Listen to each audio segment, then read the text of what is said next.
All right, so today we're talking all about the DJI FPV drone. This is probably the first FPV drone to go mainstream, so no surprise there's a ton of questions about this thing, and we are gonna go through a lot of details. So this video is gonna be a long one. Sit back, grab some popcorn, and use the bathroom now if you need to, because we're gonna be going in deep. There's actually a lot of questions that I don't have answers to, so DJI is meeting us here, and they're gonna be helping us answer some of these questions.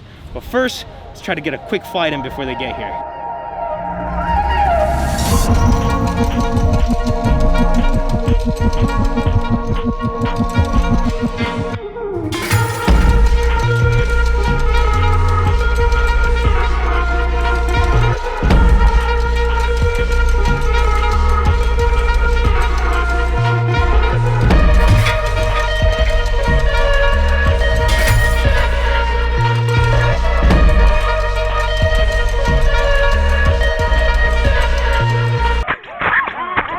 I know you guys have mentioned that there's a cinematic mode coming. What can you tell us about that? Going to be a 24 frames mode with the ability to run a 1/48th shutter. If it's going to be 1/48th of a shutter, is it going to be overexposed? At that point, do you need ND filters, or there's no aperture control in the lens, right? So would that be countered with ISO going really low, or is ND filters going to be a thing that's needed? So that's a scenario where ND filters are definitely going to become necessary when you're shooting in bright light. I know right now Freewell is making some ND filters. Are you guys going to be making some as well? In many cases, we'll have ND filters that kind of follow the drone, but because of the type of drone that it is, it's less of a priority.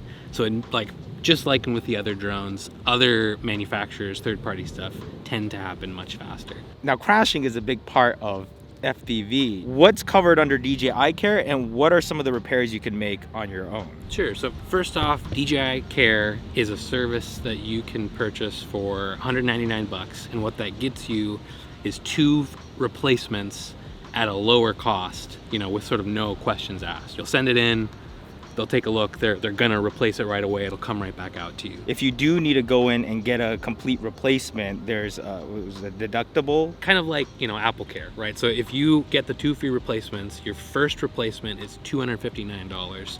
Your second full replacement is $279. You're still paying something, but it's significantly less than if you had to rebuy yourself. When it comes to repairs that you can do at home, what are the components that we can just buy parts for and swap it out on our end? 3 components that you can replace yourself if you just purchase from the website. That's the top shell, the gimbal camera, and the landing gear. So when you say landing gear, you're talking about these 2 front feet right here? Exactly. Okay, I see. So this is separate from the arm itself, and the camera just pops out, and the top shell. And of course, propellers. All right, now I've seen some people hand catch these drones instead of landing them and flipping it upside down. Is this a thing that you're allowed to do, or is it something that people just do? People are going to do what they're going to do, but we would never recommend that, right? I mean, it's obvious. You have spinning propellers that you're putting your hand close to. So in no circumstances would we ever recommend that. Okay, cool. Yeah, I would never do that. I would not, no. Traditionally, landing an FPV drone, you get it as close as you can to the ground and just disarm, drops it and let it skid a little bit. Oh! It's very hard to disarm this drone in FPV mode. But you guys actually recommend not landing it in full manual mode.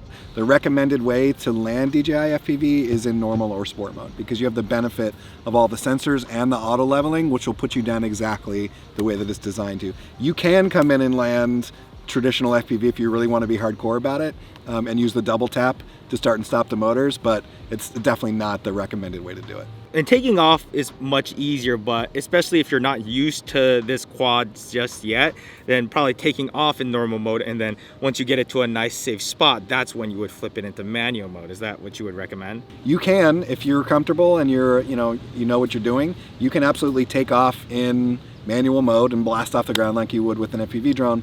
But for those people who are getting used to flying, which is the majority of people that are going to be flying this drone, you definitely want to take off in normal mode Again, you have the benefit of all the sensors and everything helping you. If you're gonna go fly with other people, I know one of the rules is you're not supposed to just show up and just plug in your goggles, or else you could kick other people off of their radio frequencies and all of a sudden they lose control of their FPV drones. But I know the digital system has simplified that process quite a bit, and there's some safety measures to make sure you're not kicking people off their signals, because that would be the worst thing ever. If you're flying with friends with the DJI drone, how many people can you fly with safely? The official answer we got was 4 people. In a scenario like that, if the RF started to get really saturated or whatever, somebody came in and plugged in another drone, one of the great things about DJI FPV is you have that return to home switch, that air brake switch. So the drone's not going to fall out of the air like a traditional FPV drone would. It will return to home and land safely. One of the unique things about this FPV drone is that there's sensors on it, on the front facing direction and on the bottom. Which modes utilize the sensors and which modes completely ignore it? In normal and sport mode, you have what's called obstacle slowing. So this is not the traditional obstacle avoidance that you're used to with a Mavic product, where it will actually stop you. If you really want to fly into an object, it will allow you to do that, but it will slow you down and let you know in normal or in sport mode that there is an obstacle there. So that's designed to not take away from your experience, but to let you know and to give you time to make an adjustment so that you don't crash your drone. Even when you have the obstacle slowing off, it still is going to tell you how far you are from the ground. I actually find that very useful, because with the goggles, a lot of times it's really hard to tell if you're a foot off the ground or 3 feet off the ground. And I love being able to just like look at the bottom of the screen, and it turns red when you get low in full manual mode. And it's like, you're 3 feet off the ground right now. All right, now time for some questions from the audience. William asks, how far does it go? OcuSync 3.0 in DJI FPV will give you 10 kilometers. That's line of sight, uninterrupted, in a low RF environment. So obviously those specs are, based on a perfect environment. How's the image quality from the goggles? Well, I can answer that one. It's really good, but it's not as good as the footage that you get out of the memory card. So I'll put a little split screen up right here to compare the two. It's plenty to fly with, but if you're gonna upload it or edit it into a video, you definitely wanna pull that memory card and use the stabilized footage out of there. When it's processing that footage, some of that processing happens after you're seeing it, right? So like the Rocksteady electronic image stabilization. So you're seeing just the raw image without that, but then on that memory card is the fully processed, so it's going to look, way more stable. Does it have active track? No. Okay, cool. Okay. I've seen some of those questions too, of like, could this be my everything drone? Kind of, but that's not really what it's for, right? Like, it's about that flight experience, and like a combination of you're getting cool FPV footage or you just enjoy flying. If you're looking for, normal cinematic footage where you're not really paying attention to the way it moves, then you're still going to want a regular Mini 2, Mavic Air 2, Mavic 2 Pro. All right, now let's talk about image quality for a bit. Daniel RP says, I want to know everything about the camera, specs, frame rates, and resolutions. So you get 4K at 50 and 60 frames, and at 1080, you get 50, 60, and 100 and 120. There's, I believe, 2 different color profiles. There's the normal, and then there's decent alike for a flatter profile to get just a smidge more of dynamic range for video. What are your settings personally? I mean, for me, I want the most latitude in post. So I shoot 4K 60 for everything, and I shoot in the decent alike color profile, because I want as much color information as possible. If you just want the best image out of camera and you don't want to do any post work, then you probably want to use the normal color profile. Some people will shoot in the 50 frames mode because they want it to be a little bit slower frame rate, but for me, if I want motion blur, I'm gonna add it in post. I would prefer to have the option for myself.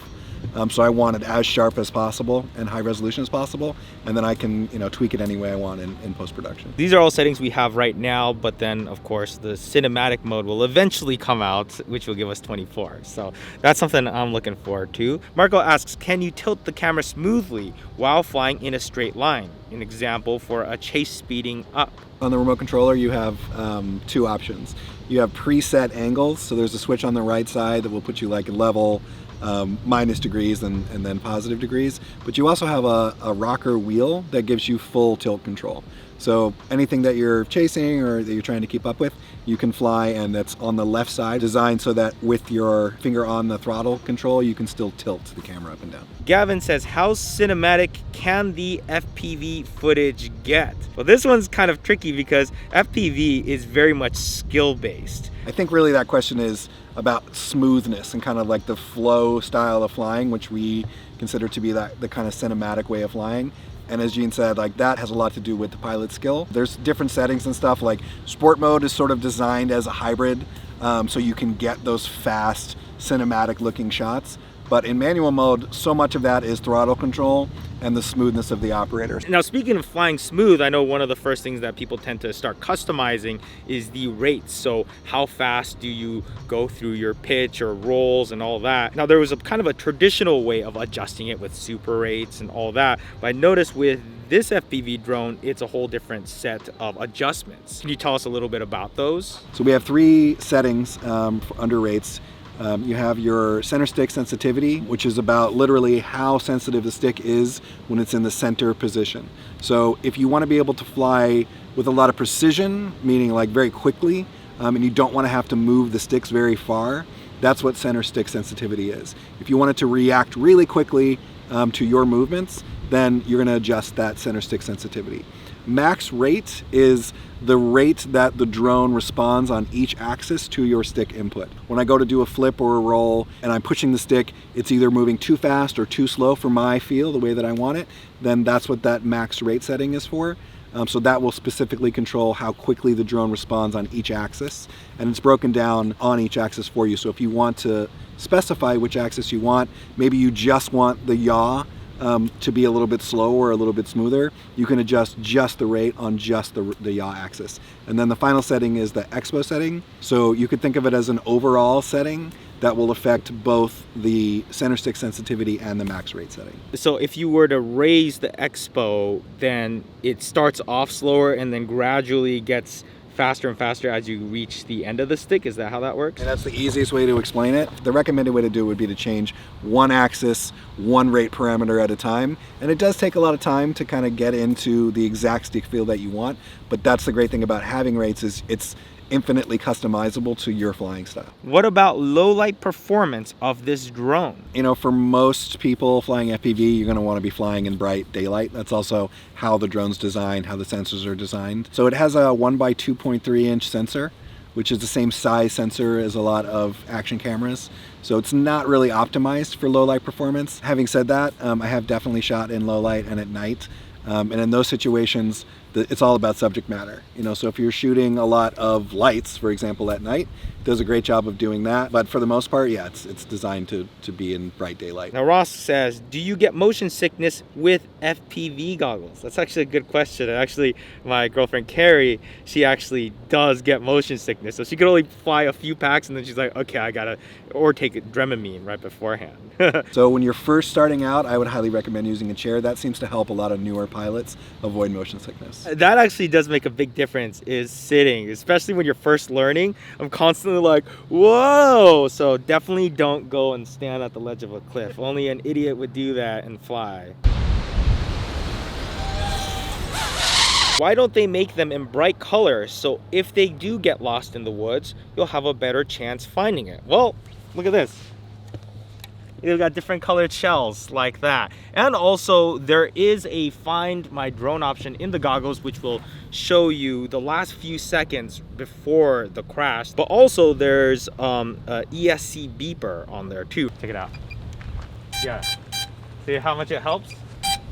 Also, I heard that there's a turtle mode now. So turtle mode, AKA flip over after crash. It's designed so that if you're in a situation, let's say that you're flipped over and you're up on top of a rooftop or a high obstacle that you can't get to. With turtle mode, it actually reverses the way the props spin, so that the drone, if the drone's upside down like a turtle, it will flip itself over and then you can take off and fly back to where you are. Steve says, can I win this drone even though there is no giveaway? Well, actually in this video, we are doing a giveaway with the FPV combo thingy. So if you want to enter to win, you just have to let us know what kind of FPV drone we want DJI to release next? Me personally, I would love to see something that's maybe sub 250 grams, something just like really light. What would you like this drone to do that it doesn't do? Like, that would be super valuable for us. Are there any features, or is there something that you wish this drone would do? Because that's absolutely, we love to hear that stuff, because that helps us develop the next product. Let us know what you think would be cool down in the comments, and Sam will pick out a winner.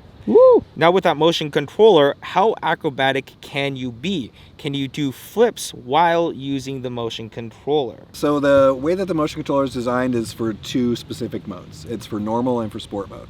It's the most fun in sport mode, but it's for people that are just starting out, and the mode 2 controller is maybe a little too complicated or a little too daunting. So this is so that you can get into that flight experience right out of the box. And it's a more kinetic style, like the way that you're moving your hand translates directly into the way the drone flies. It does not work in manual mode, because I think that in manual mode, if you were trying to use kinetic controls, it would actually be, you'd be more likely to crash or end up in a bad situation. The way I see it, it's the easiest one to fly. If you've never flown a drone before, that's the easiest one to take off and then immediately just instinctively go, okay, this way's forward, and let me turn this way. Another benefit that's outside of regular folks, like there was a gentleman who didn't have use of one of his hands.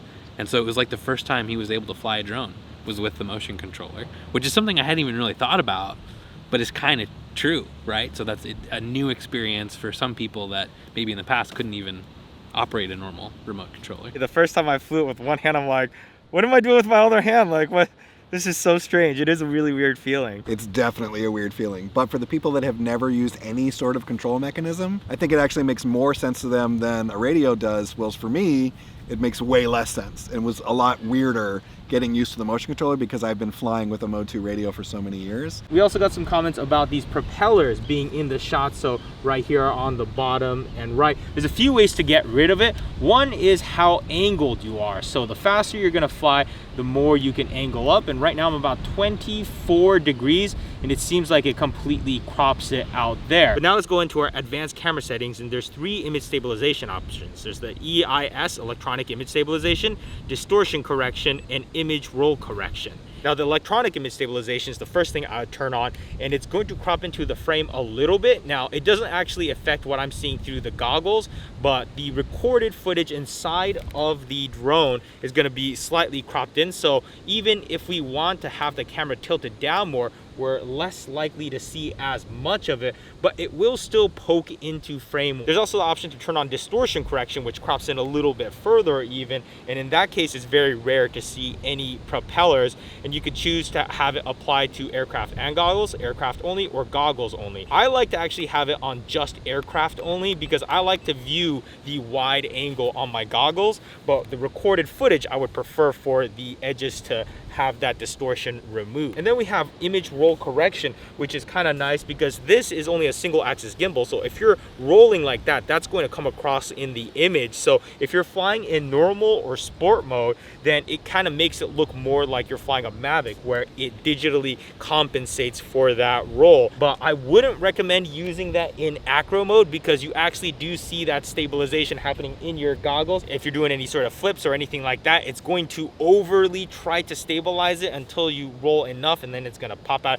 It's just strange, and also it makes it much harder to fly because you are monitoring something that is being roll corrected in the goggles. So I definitely recommend not using that unless you're flying in normal or sport mode. But the image roll correction crops in even further, so with all 3 of those stabilization options on, you'll probably never see the props. Can the motion controller and regular remote be used at the same time, like when letting a second person fly it and you can take over with the other controller to prevent an accident? I'm gonna go ahead and assume no, but I do see what you're saying about having a second person take over, because I've tried teaching people how to fly, and it's very kind of scary if they start losing control and they're like, what do I do? What do I do? But what's nice about this controller is that at any point you could be standing next to them, and if you see that they're starting to panic or anything, you just go boop, and that's it. You just say, let go of the controller, which you can't do with a traditional FPV drone because they don't hover. Can you use 2 goggles at the same time? Yes, you can. So this is what's called audience mode. It works a little bit differently now than it did with the HD FPV system, where you could kind of just tap into somebody's channel.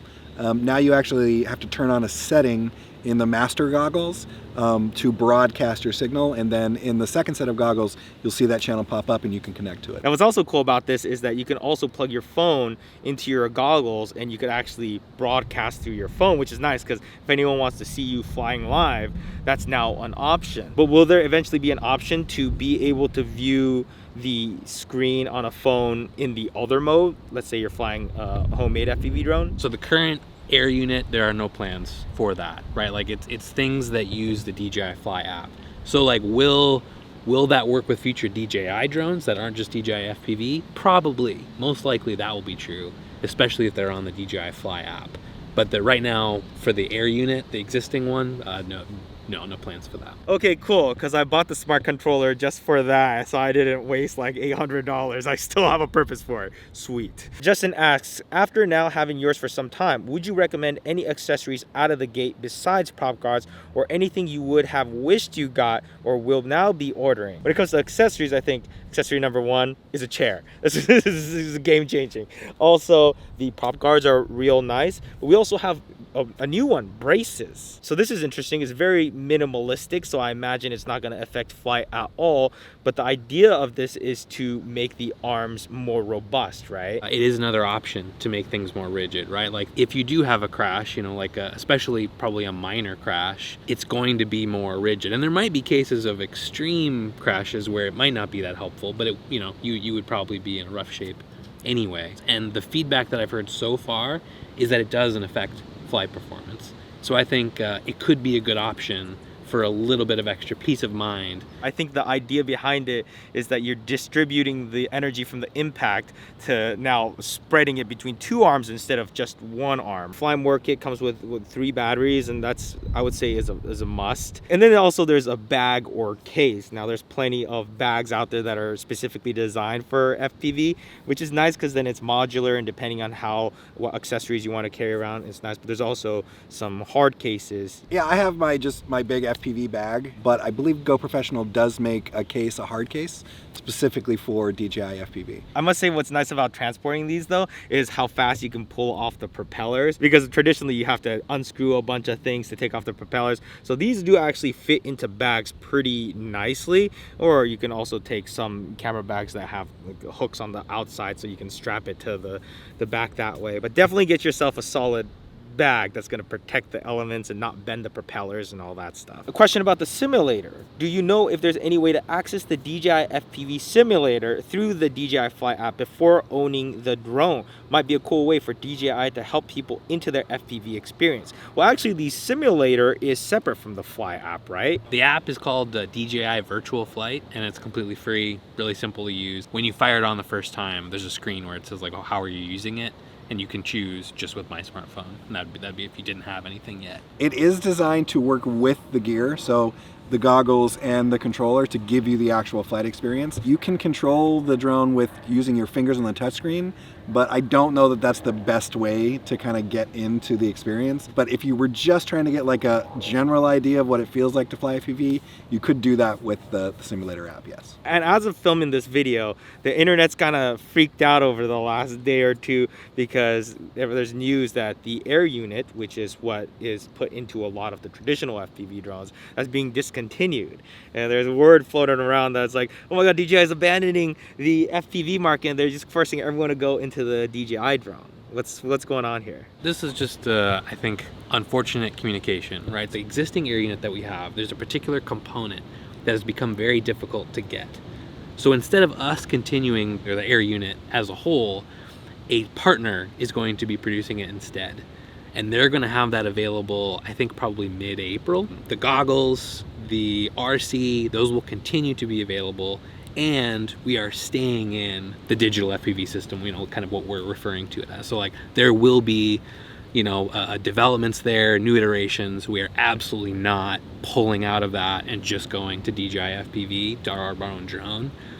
So again, just poor communication of discontinued, but all that actually means is just the Air unit will be made by a partner and that will be available soon. Quick little tip, if you're finding yourself having to bind the FPV goggles, you could always take a little thumbstick from this controller, and the tip of it is just skinny enough to fit in right there to press the button. Another thing to keep in mind is you never want to just leave your goggles outside like that where the sun can directly hit that, because that can cause damage to your goggles. So I always just try to keep it in my bag. Some people have like a little cover that you can use to cover this to protect it. Do you have any tips for us? I would say, to get the most out of this drone, you just want to make sure that you use it the way it's designed to be used. So start with the simulator. Think of the rest of the modes really as steps. So normal mode is for your brand new flyers or your Mavic flyers.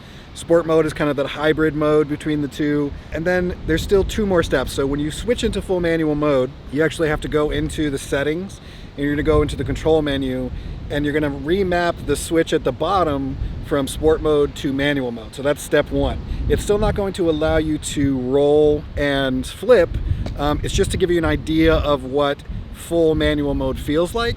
And then once you're really ready to take on full manual, there's a limiter, attitude limiter toggle that needs to be turned off.